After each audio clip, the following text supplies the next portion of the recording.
KFC spiritual ప్రేక్షకులకు స్వాగతం. ఈ వారం రాశిఫలాలు పరిశీలిద్దాం.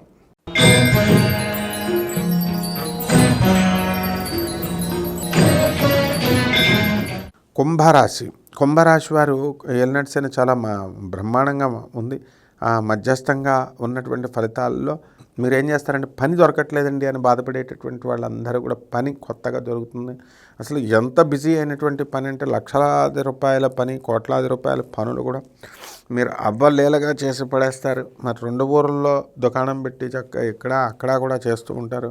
హార్డ్ వర్క్ అనేటటువంటిది మీరు సక్సెస్ఫుల్గా చేసుకుని ముందుకు వెళ్ళడం అనేటటువంటిది చేస్తారు.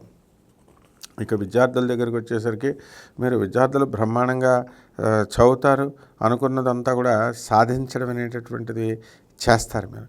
కాబట్టి ఈ యొక్క మకర రాశి విద్యార్థులు కొంచెం ఎక్కువగా చదవటటువంటి కృషి చేస్తారు. దానివల్ల విదేశాలకు సంబంధించినటువంటి విశ్వవిద్యాలయాలు కానీ, కాలేజీలు కానీ, మరి అలాగే వీసాలు, పాస్పోర్ట్లు వచ్చేయడం, అలాగే కోర్సులు కూడా మీరు కోరుకున్నటువంటి సీట్లలో మీ కాలేజీల్లో, యూనివర్సిటీలో సీట్లు వచ్చి కోరుకున్న కోర్సుల్లో కూడా మీకు సీట్లు రావడం అనేటటువంటివి జరుగుతాయి. అలాగే కెమెరా, ఫోన్లు ఇలాంటి పరికరాలతో మీరు ఉండేటటువంటి మీరు వాటికి ఎడిక్ట్ అయిపోయి చక్కగా ఉండడానికి అవకాశాలు ఉంటాయి. వ్యాపారాల దగ్గరికి వచ్చేసరికి మీడియా వాళ్ళు, జర్నలిస్టులు, సినిమా ఫీల్డ్ వీళ్ళందరూ కూడా ఎంతో సక్సెస్ఫుల్గా ముందుకెళ్తారు. రాజకీయ నాయకులు ఎవరైతే ఉన్నారో అటువంటి వాళ్ళందరికీ కూడా నామినేటెడ్ పోస్టులు రావడానికి అవకాశాలు ఉంటాయి. కాబట్టి ఈ యొక్క కుంభరాశి వారికి తిరుగులేని విధంగా మీరంతా కూడా దూసుకొని వెళ్ళిపోతారు. అయినప్పటికీ కూడా జన్మంలో ఉన్నటువంటి శని, ధనస్థానంలో ఉన్నటువంటి రాహుగ్రహ ప్రభావం వలన మీరంతా కూడా ఒక విధమైనటువంటి ట్రాన్స్లో ఉండిపోవడానికి అవకాశం ఉంది.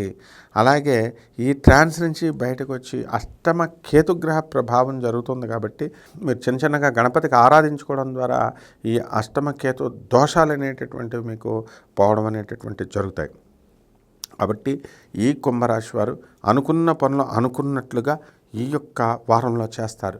పరిహారాల దగ్గరికి వచ్చేసరికి ఏలినాటి శని జరుగుతుంది కాబట్టి శని జపం చేసుకోవాలా, శని స్తోత్రాలు చదవాలా, శనికి కిలోంపావు నల్ల నువ్వుల్ని, నల్లని వస్త్రాన్ని ఇచ్చి పేద బ్రాహ్మణులకి మనము శనివారం నాడు ఉదయం 8 గంటలకి దానం చేసుకోవాలా.